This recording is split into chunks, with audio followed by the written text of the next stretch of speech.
샬롬. 네, 2부의 2강 복음을 들은 죄인의 반응 본질 3을 가지고 말씀드리겠습니다. 자, 복음을 들은 죄인의 반응 그 본질 DNA 3은 첫 번째 3개가 있습니다. 두 번째는 하나 있고 세 번째도 3개가 있어요. 그래서 제가 말씀을 잘 드려보도록 노력을 하겠습니다. 그러나 자, 첫 번째에 있는 3개가 뭐냐? 복음을 들은 죄인의 반응. 자, 그게 믿음과 회개와 영접이에요. 첫 번째 그 반응의 일이.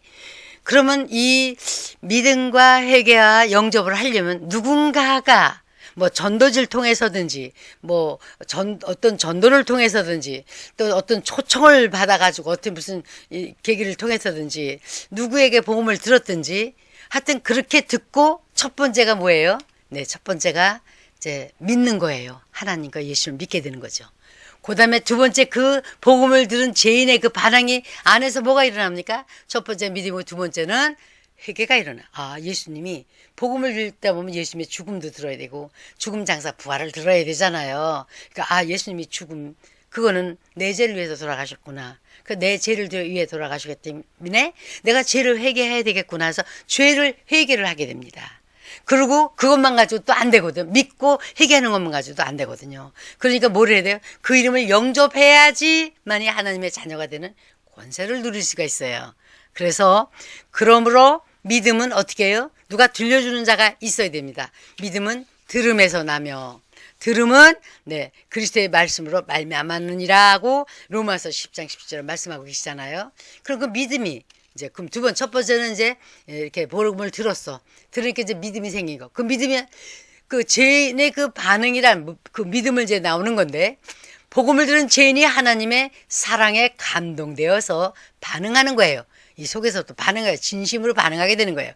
반응 곧 하나님과 주 예수님을 진심으로 동시에 믿어지게 하는 그렇게 믿는 상태가 되는 거예요. 그때 그 당시에. 그죠? 그러면서 믿으면 이제 또 뭐가 나와야 돼? 회개가 나오게 됩니다. 믿으면 뭘 믿어? 하나님과 예수님을 믿는데 예수님께서 하나님의 아들이신데 내 죄를 위해서 인류의 죄를 위해서 십자가에 돌아가셨다 이거예요. 그 참혹한 고통을 당하셨다는 거예요.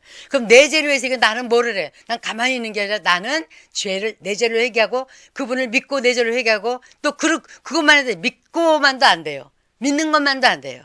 네. 죄를 회개해야 돼. 회개하는 것만도 안 돼요. 그러니까 영접을 해. 그 이름을 믿는 자, 그 이름을 영접하는 자에게는 하나님의 자녀가 되는 권세를 주셨으니 하는 것이 다 이루어지려면 믿고 죄를 회개하고 영접을 하셔야 된다. 진심으로 했는지 안 했는지 그건 하나님은 아시죠. 저 여러분은 알 수도 있고 모를 수도 있어요. 그거 우리 걱정이 아니니까 하나님께 맡겨드리고 그래서 열심히 죽음 장사 부활 복음을 잘 이해가 간단 명료하게 이해할 수 있도록 알려주면 그분이 믿고 안 믿는 건 그분의 의지에 달린 거 아니겠습니까?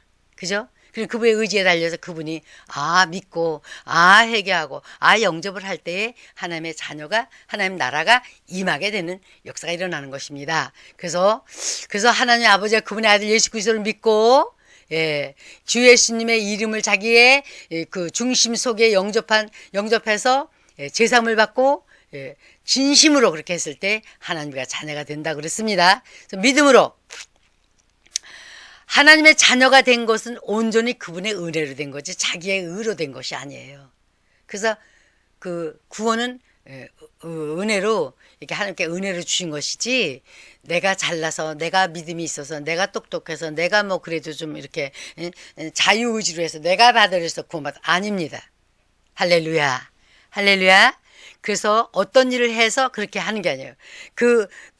너희가 그 은혜를 인하여 믿음으로 말미암아 구원을 받았나니 이것이 너에게서 난 것이 아니요 하나님의 선물이라. 선물 돈 주고 사는 사람 봤어요?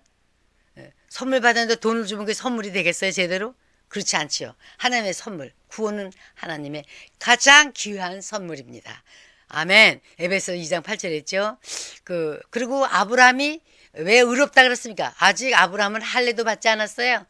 그런데 만일 아브라함이 행위로서 의롭다 하심을 받았으면 자랑할 것이 있으리니와 하나님 앞에서는 없느니라. 그러시면서 네, 성경이 무엇을 말하느냐? 아브라함이 하나님을 믿음에 이것이 저에게 의로 여기신 바 되었느니라. 그 로마서 4장 2절에 이렇게 말씀하셨습니다. 2장 4절에요. 아멘. 그럼 어떻게 해서 의로워진다고요? 믿음으로. 곧 하나님과 주 예수님을 믿고 자신의 죄를 진심으로 회개하며 진심으로 믿고, 예, 그럴 때 아담의 죄 그 원죄가 죽어있는 나 자신의 그 아담의 원죄 죽어서 내 속에 흐르는 피는 살아있는 것 같지만 죽은 피예요.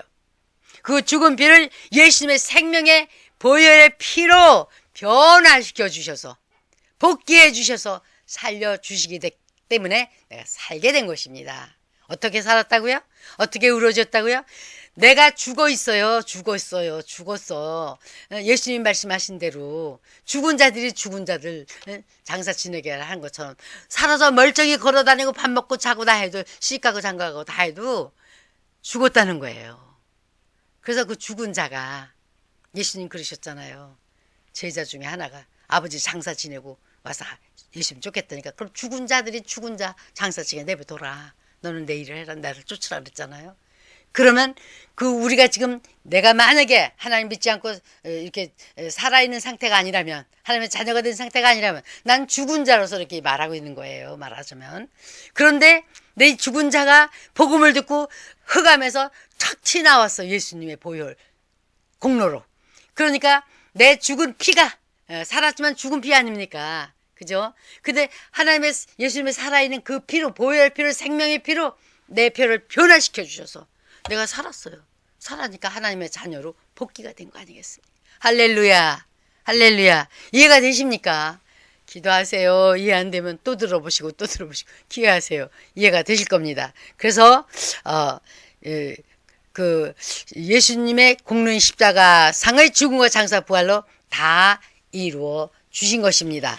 자, 그러므로 나는 나 자신은 아무 일을 하지 않고도 의롭게 이렇게 의롭게 해주신다는 것을 받은 거예요. 이 일을 로마서 4장에 있는 말씀이에요.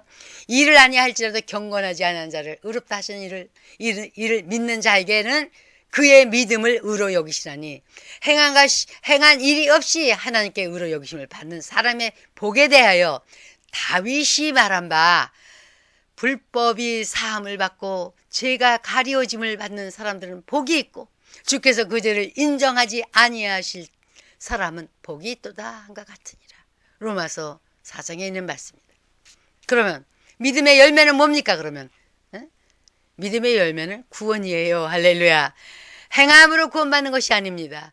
구원받는 것을 어떻게 할 수 있을까요? 그러면 그의 순종함을 통해서 그 생활을 통해서 열릴 열매들을 열려져 가는 열매들을 보면은 좀 알 수 있어요. 하나님은 다 아시죠, 처음부터. 우리 사람들은 그 열매를 보면 좀 알 수가 있어요. 그죠? 그리고 참으로 구원을 받아 주 예수님의 생명을 소유한 자라면 삶의 변화가 나타납니다. 옛사람의 나쁜 습관과 생각을 벗어버리게 됩니다. 하나님의 말씀을 따라 칭찬할 만하게 변화되어 갑니다. 하나님의 자녀답게 장성하는 자가 됩니다. 빌립보서 4장에 있는 말씀이에요. 그래서 믿음의 결국, 베드로전서 하신 말씀대로 믿음의 결국, 곧 영혼의 구원이라. 할렐루야. 그래서 왜 믿느냐? 영혼의 구원이죠. 그리고 이제 해결을 해야 됩니다. 그래서 복음을 들은 죄인의 본질적인 반응은 복음을 믿음으로 이렇게 화합해요. 복음을 예수님의 죽음 장사 부활을 내 믿음으로 화합 이렇게 조화를 시켜요.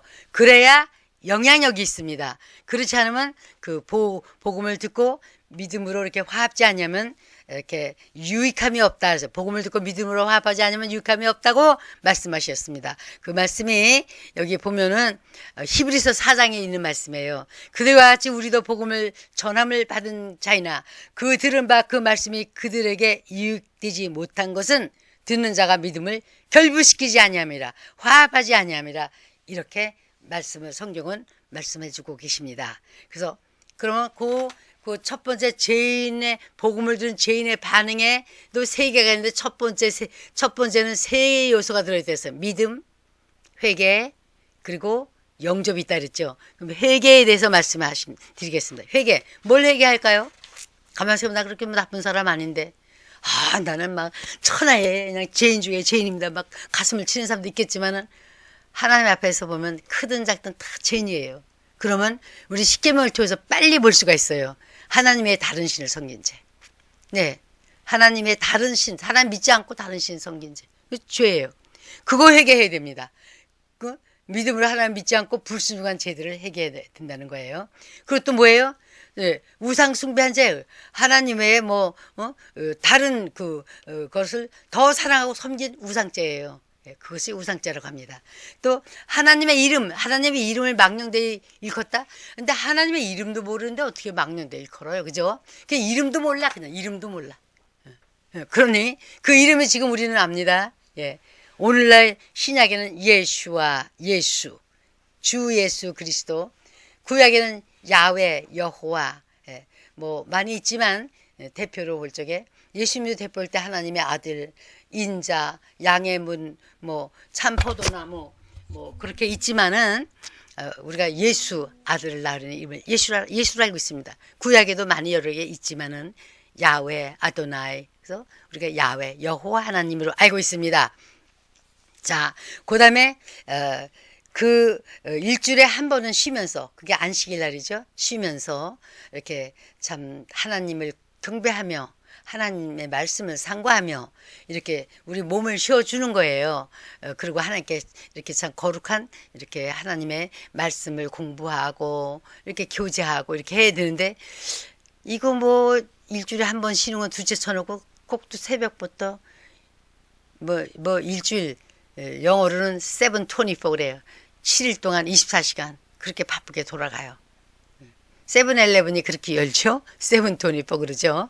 24시간 이렇게 하는 것처럼. 아니에요. 하나님께서 우리를 일주일에 한 번 쉬라고 그러셨어요. 그래서 그것이 이제 주일이냐 토요일이냐 이제 거기에 대해서는 여기서 제가 논하고 싶지 않습니다.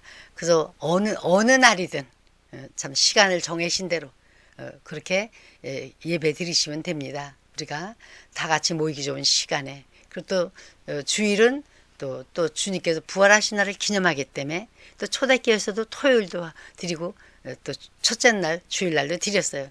너무 그걸 가지고 이러니까 저러니까 왈가불가 안 하는 것이 그냥 지혜롭다고 생각합니다. 매일매일이 안식일이에요. 할렐루야. 그러고 역시 또 우리 예수님께서도 그랬잖아요. 사마리아 여자가 우리는 여기서 예배 드려야 되는데 당신들 유대인들 말이야지 예루살렘에서만 예배 드려야 된다면서요. 그러니까 예수님 대답이 뭐라 그러셨어요? 여기도 아니고 예루살렘도 아니고 어디서든지 신령과 진리로 예배 드리는 자를 찾는 거예요. 어디서든지 언제 어느 때든지. 그래서 하나님 앞에 충실하시기를 예수님의 이름으로 축복합니다. 아멘. 자, 그 다음에는 뭐예요? 부모님을 공경하라 그랬어요. 그 공경하지 않은 죄. 주일 예배도 드리지 않고 토요일 드리지 않고 그런 거. 그거 회개하는 거예요. 네. 복음을 들은 죄인의 반응 그런 거 회개하는 겁니다. 또 부모님 공경하지 않을 뿐만 아니라 또 살인한 죄. 나 사람 죽인 적 없는데. 그러면 뭘 어떻게 회개하나? 네. 성경에는 보면요. 마음에 그 형제, 사람을 미워하면 이미 마음에 살인죄를 졌다 그랬습니다. 그래서 형제를 미워하는 자마다 살인하는 자니, 살인하는 자마다 영생의 그 속에 거하지 아니하는 것을 너희가 아는 바라. 요한일서에 3장 15절에 있습니다. 그럼 간음죄는요? 간음하지 말라 그랬어요. 그러니까 음란죄 짓지 말라는 겁니다. 네. 그러면서 예수님께서 뭐라 그러시냐면 나는 너에게 이르노니 여자를 보고, 그럼 여자는 남자를 보고 서로 상대를 보고 음욕을 품는 자마다 마음에 이미 간음하였느니라. 마태복음 5장 18절 이렇게 말씀하셨습니다. 그렇다면 간음한 자, 안 한 자가 어디 있어요? 음란 그런 거 아는 사람이 어디 있어요? 다 한 사람이도 나와봐. 없어. 다 있습니다. 그 마음에 간음해서 육체로도 또 한 사람도 있어요. 그 힘이 지나쳐가지고 더 깊이 들어. 그렇다면은 그런 죄를 회개하라는 겁니다. 그러니까. 그리고 도적질한 죄. 아주 작은 것이라도 우리 한국 속담면 뭐 바늘도둑이 소도둑 된다 이런 속언이 있지 않습니까? 아무리 작은 것이라도 허락받지 않고 네, 부당하게 취했다면 그건 도둑질이에요. 그래서 그런 걸 해결하는 거죠. 거짓 증거 하니까 누가 뭐 법정에서 증거 안 썼으면 괜찮다가 아니라 거짓 증거라는 건 거짓말 얘기하는 거예요. 거짓말. 우리 거짓말 안 해본 적이 어디 있습니까? 그러나 그 거짓말한 죄를 짓고 다시는 또 그런 회개하면 짓지를 말아야죠. 도적질도 회개했으면 짓지 않고 간음도 해결했으면 짓지를 않아야 되고 쭉 그런 거죠. 우상 안 섬겨야 되는 거고 그죠. 짓지 말고 그렇죠. 자 그리고 그 이웃에 대해 거짓 증거한 거 거짓말한 죄 그런 거 네. 그리고 이웃에 속한 사람이나 물체를 탐난 거. 저 사람이 갖고 있는 거, 아이고, 나도 저거 하나 가져봤으면. 아이고, 이렇게 안 해본 사람이 어디 있어요. 어머, 저 여자가 더 잘생겼네, 내 마누라보다. 저 남자가 더 잘생겼네, 내 남편보다. 뭐 이렇게, 저 집 아들이 더 잘하네, 우리 아들보다, 우리 딸보다. 뭐 이렇게 하는 게 있지 않습니까? 저 집에 일꾼들은 왜 이렇게 일을 잘해? 우리 집 일꾼들은 일도 못하는데. 이런 게 다 죄라는 거예요. 이게 죄. 그리고 뭐가 죄냐? 로마서 뭐 16장 제일 마지막 저기 보면 15장에 보면은 뭐라 그러셨냐면 모든 것이 다 믿음으로 하지 않은 게 다 죄라 그랬어요. 그러므로 뭐라 그러셨냐면 우리가 이 세상 살아갈 때 죄를 이렇게 회개하면서 그러므로 땅에 있는 지체를 죽이라. 이 육체가 있기 때문에 그죠? 곧 음란과 부정과 사욕과 악한 정욕과 탐심이니 탐심은 우상 숭배니라. 이렇게 골로새서 3장 5절에 말씀하고 있어요. 탐심이 뭐라고요? 우상 숭배와 같다. 하나님은 그렇게 시구를 하시는 거예요. 그러면 이제 복음을 들은 죄인의 반응 DNA 3에서 첫 번째 하나 둘 세 개가 있던데 그 세 번째가 이제 영접하는 겁니다. 영접. 그러니까 복음을 들었어요. 그러니까 믿었어요. 그리고 죄를 회개했어요. 이제 무슨 죄를 회개하는지 또 회개를 이제 쭉 가르쳐 드렸습니다. 기본적으로 이런 죄를 회개하라. 그죠? 그러고 이제 세 번째 할 일이 뭐예요? 그냥 믿기만 해도 뭐 부족해. 그죠? 또 회개만 해도 부족해. 그 뭐를 해야 돼? 회개를 하고 깨끗한 심령에 누굴 모셔야 돼요? 예수 그리스도를 주인으로 모셔야 돼. 주인으로 왕으로 모셔야 된다. 그리고 주인 대접을 해주셔야 됩니다. 왕 대접을 해줘야 됩니다. 할렐루야. 그래서 영접은 예수 그리스도를 진심으로 믿고 죄를 회개하였기 때문에 그 깨끗한 중심이 되었기 때문에 주 예수님과 그분의 이름 예수님을 진심으로 마음에 뭐로 모셔요? 주인으로 모셔 주. 어떤 직원이 사장님하고 상의다고 자기 맘대로 하면 그거 오래 못 있어요. 그 공장에 그 회사에. 그렇죠? 우리 주인으로 모시는 거예요. 예수님을. 그리고 뭘로 모셔요? 그냥 주인으로 모셨고 우습게 보고 주인이나 뭐 나나 똑같이 그런 게 아니라 왕으로 모셔드리는 거예요. 왕으로. 할렐루야. 왕으로 모셔드리는 것입니다. 자, 그래서 우선 예수님을 거룩한 신이라고 믿으시고 또 거룩하신 신이시기 때문에 주 예수님께서 그리고 그렇기 때문에 신이시기 때문에 전능하시다고 믿으셔야 되고 사람이 할 수 없는 일을 하시는 분이 바로 주 예수 그리스도라고 믿으시기 바랍니다. 할렐루야. 그래서 그분이 영접을 할 때 뭐라 그러시냐면 그래 네가 나를 믿었어? 오케이. 죄를 회개했어? 오케이. 나 문 두드리고 있어 지금. 문 두드리고 있어. 네가 문을 열어주면 내가 들어가서 너랑 같이 먹고 너는 나랑 같이 먹고. 아니 이 얼마나 복된 약속이에요. 우리가 뭔데 그 왕중왕신 그분이 들어서 나랑 같이 잡숫기 때 감당하기도 힘들게 그죠. 그런데 그렇게 우리를 사랑하셔서 같이 먹고 또 너는 내 밥상에서 나오는 밥을 먹고 살아라 이래서 밥을 같이 먹는 거 얼마나 감사해요. 그렇죠? 그래서 예수님께서 볼지어다 내가 문 밖에 서서 두드리노니 누구든지 내 음성을 듣고 문을 열면 내가 그에게로 들어가 그로 더불어 먹고 그는 나로 더불어 먹으리라. 계시록 3장에 있어요. 네, 예수님께서는 우리 사람들의 마음을 두드리십니다. 네, 마음을 이렇게 두드리셔요. 그럴 때 마음을 활짝 열고 주 예수님 나의 주로 나의 왕으로 들어오세요. 존경합니다. 사랑합니다. 감사합니다. 하고 감사함으로 받아들여서 영접하시기 바랍니다. 참으로 주 예수님을 믿고 진심으로 이렇게 회개하면 믿고 회개하며 마음속에 모셔드렸다면 진정으로 신기하고 놀라며 아름답고 멋진 평화를 맛보며 누리는 삶이 시작되십니다. 할렐루야, 할렐루야. 그래서 매일의 삶 속에서 기쁨과 평화의 열매가 맺어질 수 있고요. 아멘. 곧 새 피조물이 되어서 새 사람으로 거듭나게 됩니다. 그런즉 누구든지 그리스도 예수 안에 있으면 새로운 피조물이라 이전 것은 지나갔으니 보라 새 것이 되었다. 네, 고린도후서 있죠. 그래서 하나님의 자녀가 되었기에 참된 평화와 충만한 기쁨을 누리면서 살게 되십니다. 언제까지요? 천국에 갈 때까지. 언제까지요? 소천하실 때까지요. 자, 우리 해바라기 예를 들어봐서 해바라기 꽃. 뭐 이래 보니까 해바라기가 어떤 해바라기는 해를 따라서 이렇게 돌아가는 것 같은데 어떤 건 안 돌아가는 것도 있는 것 같더라고요. 그래요? 어떤 건 고개가 다 안 돌아가는 거야. 어쨌든 해바라기. 왜 이름이 해바라기입니까? 해를 바란다는 거예요. 예. 해가 예수님은 아니에요. 그러나 해바라기의 행동을 닮읍시다. 예수님을 주로 모셨고 왕으로 모셨다면 그 주님의 네, 그랬어요. 성경에 주모의 손, 아주 여종이 주모의 손을 이렇게 사모하는 거야. 주모가 손을 어떻게 하면서 뭐 상을 좀 줄까, 뭘 좀 내려주실까, 이게 주모의 손을 바라본다 그랬어요. 우리는 우리 주인 대신 예수님을 바라봐야 됩니다. 할렐루야, 아멘이죠? 아멘이면 크게 좀 아멘 좀 해주세요. 아멘, 아멘.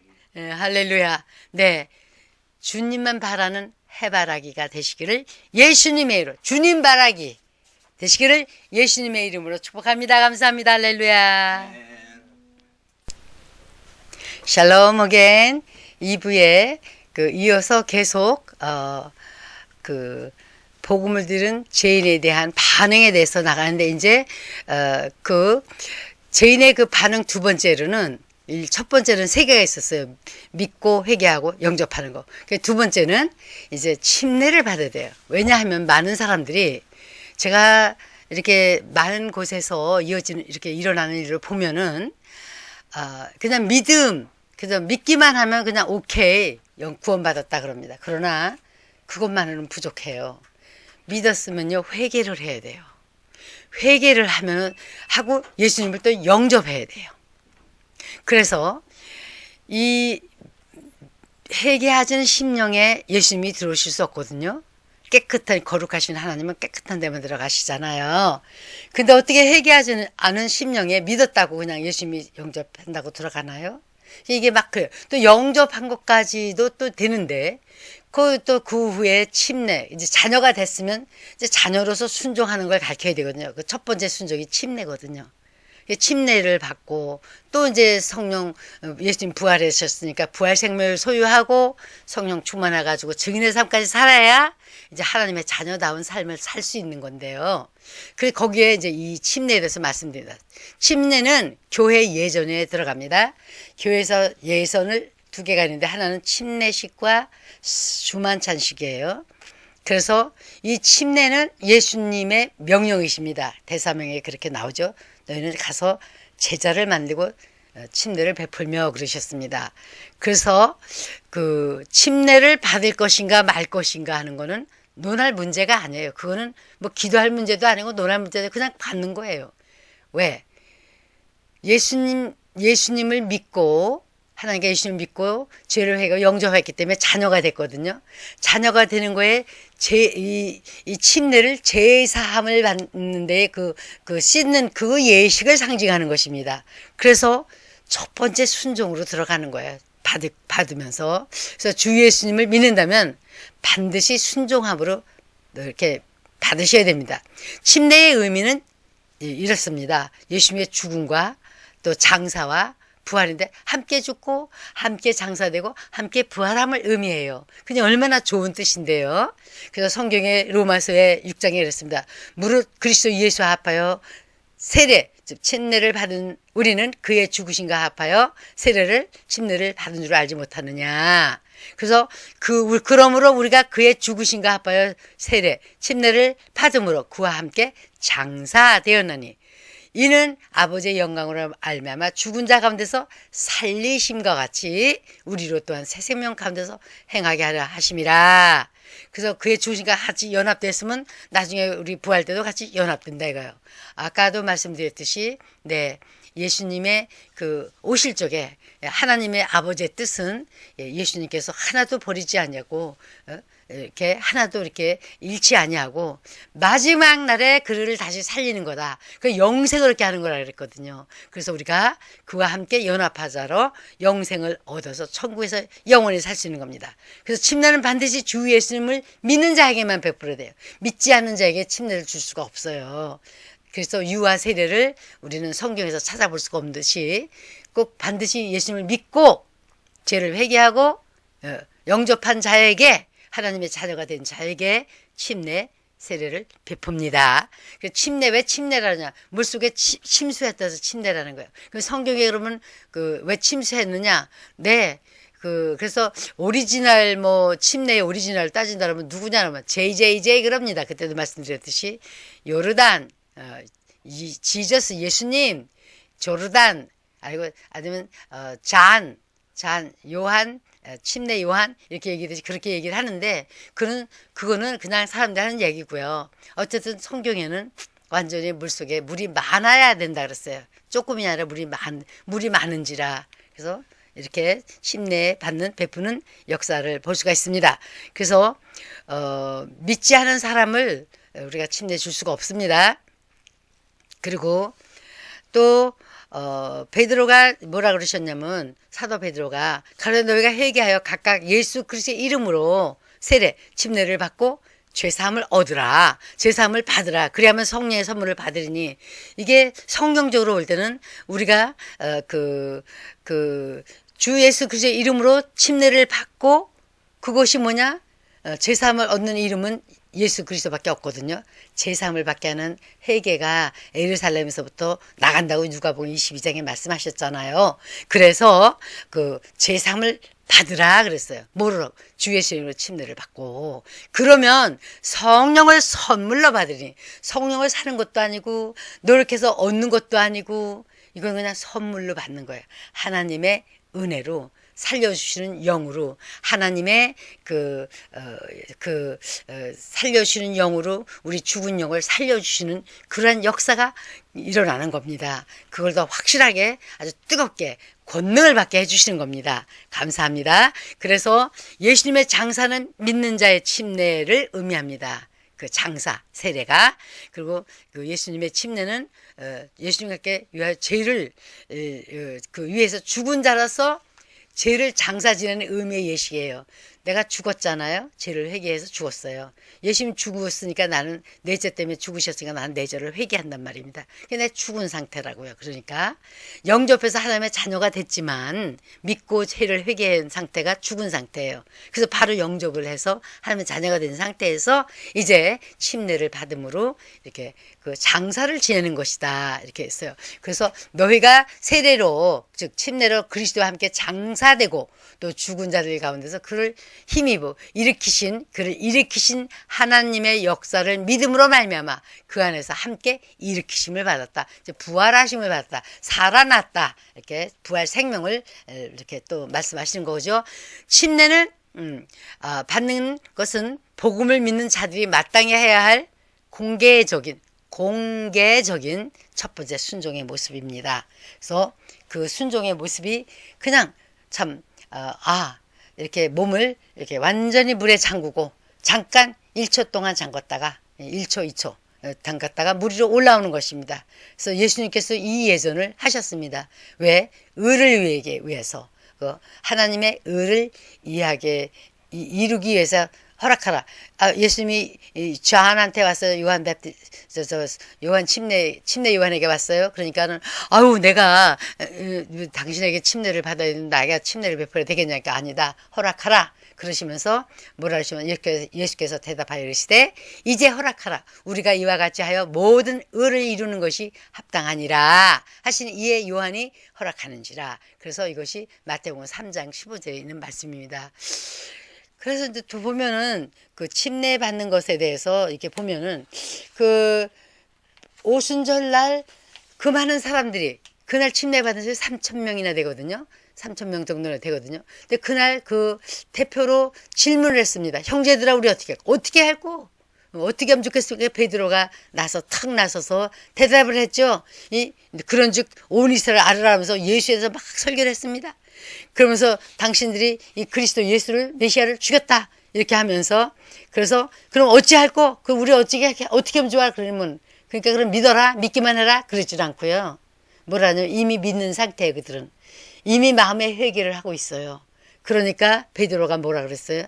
너희가 회개하여 각각 예수 그리스도의 이름으로 세례, 침례를 받고 제사함을 받으라. 여기서 똑같이 그런 얘기를 하잖아요. 그리하면 성령의 선물을 받으니 이 약속은 너의 자녀와 너의 자녀와 모든 먼데 사람 곧 우리 하나님이 얼마든지 부르시는 자들에게 하신 것이라고 사도행전 2장 36절 이하에 있는 말씀입니다. 그러면서 이제 침례 받고만 그냥 끝나면 안 돼요. 믿고 죄를 회고 영접하고 침례 받으면 이제 난 침례교인이야, 난 세례교인이야 하면서 어른으로 달라르면 안 돼. 그게 시작이에요. 그게 시작에 불과한 거예요. 그러면 제자도에 들어왔기 때문에 이제 제자도의 삶을 살아야 돼요.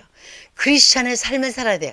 하나님의 자녀답게 살아야 돼요. 그러려면 우리가 성령 충만을 받고 부활 생명을 받았으니까 성령 충만을 받고 증인의 삶을 살아야 돼요. 그렇지 않으면 그냥 그날이 그날 같고 1학년 들어가서 올해도 1학년, 내년에도 1학년, 후년에도 이제 2학년, 3학년 올라갈 줄 알았더니 뭘 올라가기는 그냥 그대로 1학년. 그러면 안 되죠.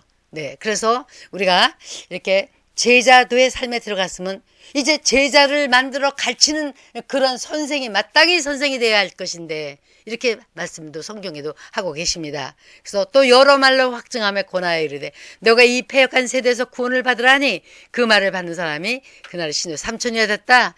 그러면서 그들이 사도의 그 세례받고 그냥 다 그만둔 것이 아니라 그냥 가르침을 배웠습니다.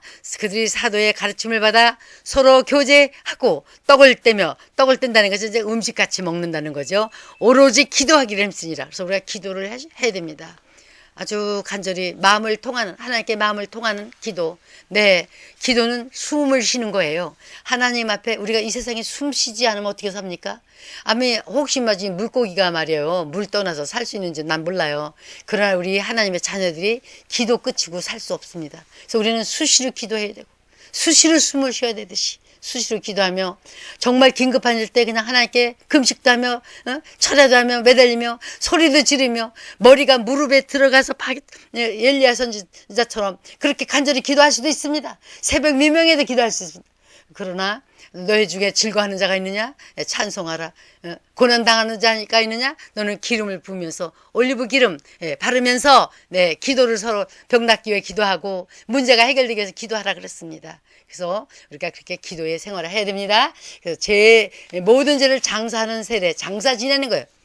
장사는 이렇게 없어요. 사람이 죽었는데 그거를 몇 날 며칠 끌어안고 있겠어요. 냄새 나잖아요. 그러니까 얼른 장사를 지내는 거죠.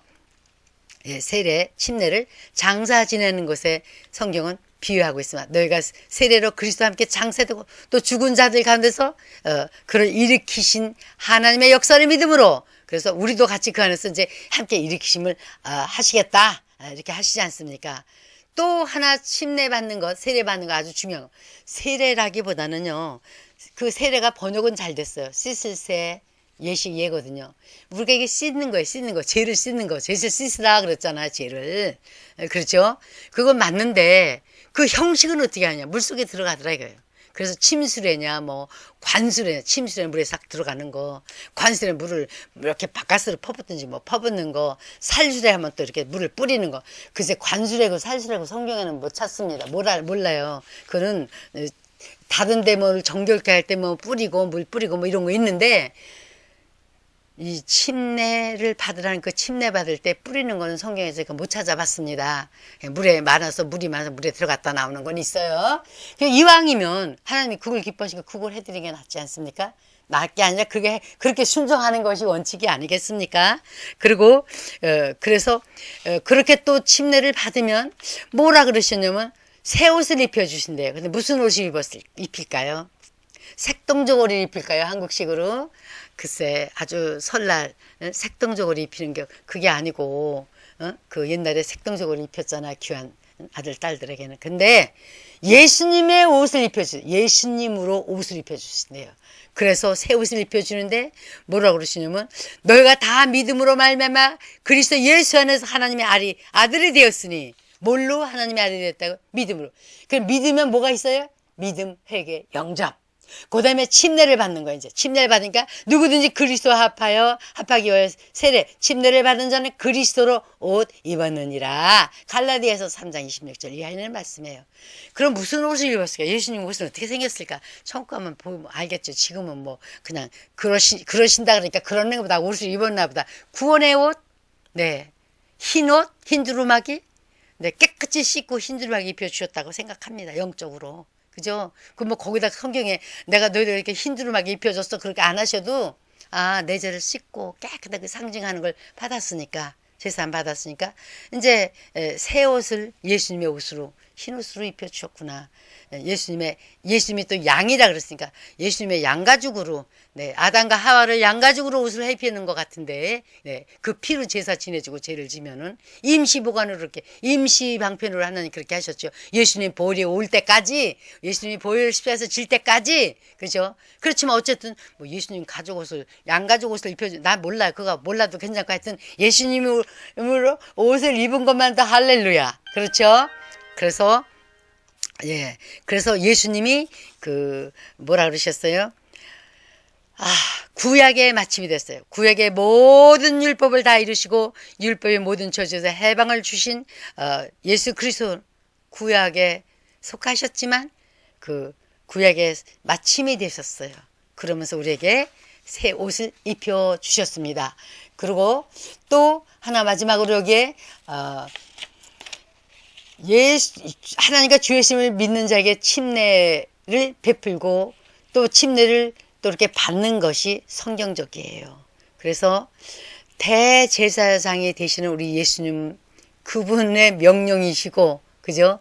대지상 대명령의 명령이시고 또 그분으로 옷을 해주셔 입혀주시는데 아니 그거 뭐 왜 반대하시고 받을까 말까 하면 안 됩니다. 받으셔야 됩니다. 진심으로 하나님과 예수님 믿고 죄를 회개하고 영접하셨다면 반드시 받으셔야 돼요. 그리고 제자도에 들어오셔서 넉넉히 순종의 삶을 살으시면서 성령 충만하시고 부활 생명을 소유한 자로서 증인의 삶을 사시기를 예수님의 이름으로 축복합니다. 그리고 또 제3번, 세 번째는 뭐예요? 그 마지막으로 세 번째도 여기도 세 가지가 있어요. 네, 부활 생명을 해야 되고 가지고 있는 부활 생명을 가지고 성령 충만을 받고 증인의 삶을 살아야 됩니다. 그래서 부활은 예수님께서 부활하셨잖아요. 이거 다 알죠? 부활한 거. 만일 우리가 그의 죽으심과 같은 모양으로 연합한 자가 되었으면 또한 그의 부활과 같은 모양으로 연합한 자도 되리라 로마서 6장에 말씀하셨어요.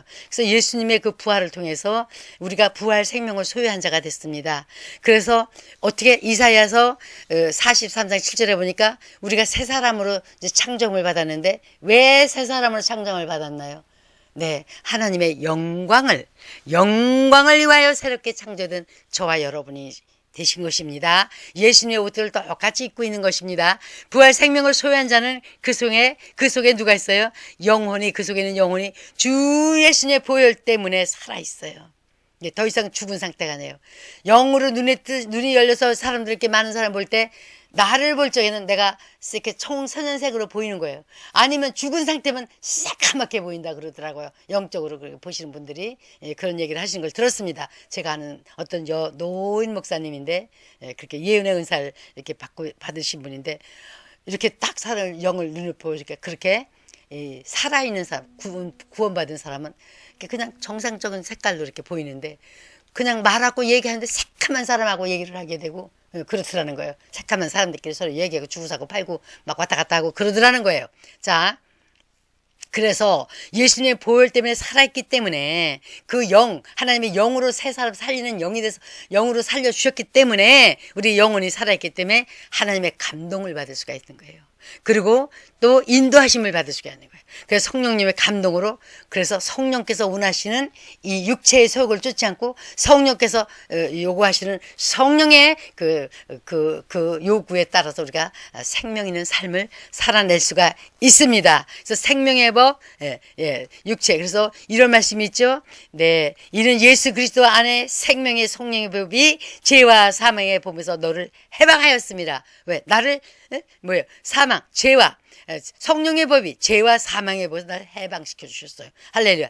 율법이 육신으로 말미암아 연약하여 할 수 없는 그것을 하나님은 하시는 고체로 말미암아 자기 아들을 죄 있는 육신의 모양으로 보내어 육신의 죄를 정하사 육신을 따르지 않고 그 영을 따라 행하는 우리에게 율법의 요구가 이루어지게 하려 하십니다. 육신을 따르는 자는 육신의 일을, 성령을 따르는 자는 영의 일을 생각하느니 육신의 생각은 사망이요 영의 생각은 생명과 평안이라. 할렐루야. 영의 생각만 하고 사는 저와 여러분이 되시기를 예수님의 이름으로 또한 축복합니다. 자, 그리고 믿음이 있다고 하지만 행함이 없으면 무슨 소용이 있냐 그랬어요. 그래서 나는 행함으로 내 믿음을 네게 보이겠다고 하십니다. 그래서 믿음이 그 행함과 같이 일하고 함께 일하고 행함으로 말미암아 온전케 되었다고 야고보서에 영혼 없는 몸이 죽은 것 같이 행함 없는 그 몸이 죽었다. 이렇게 야고보서 2장에 말씀하셨어요. 그래서 부활 생명을 소유한 자라면 하나님께 진심으로 감사하며 경외하는 삶을 사는 것입니다. 할렐루야. 그리고 하나님의 도를 마음과 성품을 다하여 힘을 다하여 사랑하며 기쁨과 자원, 스스로 누가 시켜서 해달라 그래서 해라 그래서가 아니라 내가 어떻게 하나님의 일을 자원해서 섬길 수 있을까? 이렇게 그러한 마음으로 하나님의 사랑으로 또 믿는 믿음으로 세상을 넉넉히 이기면서 이렇게 참 순종의 삶을 살아가는 것입니다. 하나님의 사역을 하는 것입니다. 그래서 그러나 우리가 이 모든 일에 우리를 사랑하신 이로 말미암아 우리가 넉넉히 이긴다. 이 세상을 이겨도 넉넉히 이긴대. 아니 간신히 이기는 것보다 넉넉히 이기는 게 얼마나 좋습니까? 로마서 8장 30절에 이 세상의 이 약한 이거를 넉넉히 이긴대요. 할렐루야. 할렐루야. 하나님 우리 사랑하시는 그리고 대저 하나님께로 난 자마다 세상을 이기는. 어떻게 이겨요? 세상을 이기면 이것이니 우리의 믿음이니라. 네, 요한일서 5장 4절에 우리가 이 세상을 이기는데 첫째는 하나님의 사랑 때문에 넉넉히 이기고 둘째는 우리의 믿음으로 이긴다는 거야. 할렐루야. 믿음. 무슨 믿음? 하나님 믿는 믿음. 아멘. 그래서 이전에 음란과 정욕과 술 취한 방탕자, 연락한 무법한 행위, 우상 숭배 이게 다 지나간 때가 족하다고 베드로전서의 4장에 말씀하고 계십니다. 그래서 지금은 저와 여러분 하나님의 영광을 위해서 새롭게 지음을 받으셨습니다. 그러니까 참 이 보배로운 약속을 우리 육체에 받았으니 이 보배롭고 아주 지극히 큰 약속을 우리에게 주셨으니 이 약속으로 말미암아 우리가 정욕을 위하여 세상에서 썩어질 것을 피하여 신의 성품에 하나님의 성품에 주 예수님의 성품에 참여하는 자가 되게 하려 하셨다고 그래서 우리를 사랑하셔 이기게 하신다고 베드로후서에 말씀하셨습니다. 그러면 또 마지막으로 성령 충만이 있습니다. 성령 충만 이 침례 이제 그렇게 성령 부활 생명을 갖고 그런 상태에서 우리가 성령의 충만함을 입으라. 성령을 근심케 하지 말라. 이렇게 말씀하셨습니다. 왜? 성령의 충만한 상태에서 항상 살지 않으면 참을 그냥 이렇게 곁눈을 팔아서 죄를 범할 수가 있어요. 하나님의 뜻에서 벗어날 수가 있어요. 그리고 악한 마귀는 어떻게 해서 팍 치고 들어오려고 해요. 이미 구원받지 못하고 이 죽은 사람들은 자기 거니까 내버려 둬 그냥 계속 지질이 막 이렇게 저렇게 고통 주고 막 이렇게 해서 그냥 자기 숭배하게 만들지만은 하나님의 자녀들은 자기를 마귀를 따라가지 않잖아요. 그러니까 어떻게 해서라도 고통을 주고 어떻게 해서라도 그냥 힘들게 해가지고 곁눈을 팔게 해가지고 이 풍선이 빵빵한데 거기다 그냥 툭 터지면 이게 표가 나니까 그래서 바늘구멍 하나 쬐끄맣게 뚫어놓으면 한 도서너 개만 끌고 놓으면 그냥 슬슬 나가는지 안 나는지 바람이 나가지 않습니까? 그래서 그냥 쓸모없는 풍선 노릇을 더 이상 못하게 빵빵하게 부르는 풍선 역할을 또 못하게 하나님의 자녀 역할을 못하게 힘없는 그냥 간신히 메인테너스 관리만 그냥 해가면서 사는 그런 불쌍한 존재가 되어야 되겠습니까? 할렐루야. 할렐루야. 힘을 얻고 하나님의 일을 하는 그런 자가 되어야 되겠습니다. 그래서 자, 성령님의 충만함을 보면 영원한 영의 세계로 들어갔기 때문에 성령님의 인도하심과 가르치심을 생각나게 하시고 능력과 평화 보호하심을 동시에 이렇게 동반돼서 받으시면서 보혜사 곧 하나님 아버지께서 내 이름으로 보내실 예수 그리스도의 이름으로 보내실 성령 그가 너에게 모든 것을 가르치고 내가 너에게 말한 모든 것을 생각나게 하시리라. 그래서 우리가 하나님의 그 말씀을 성경을 읽으면 성령님의 성령의 충만함을 가운데 있으면 때를 따라 필요에 따라서 생각나게 그 말씀 구절이 생각나게 하십니다.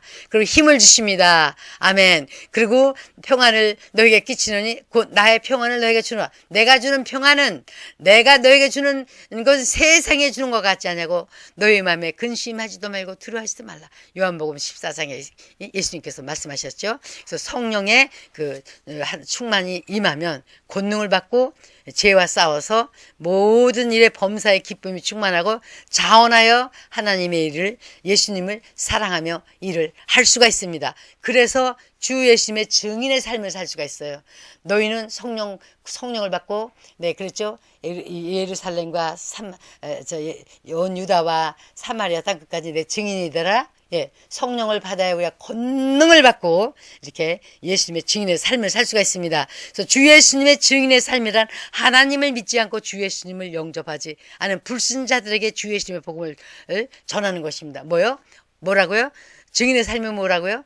하나님을 믿지 않은 사람들에게 복음을 전해서 그들이 하나님을 믿을 수 있도록 이렇게 전해 주시는 겁니다. 그래서 주와 왕으로 모시고 사는 삶.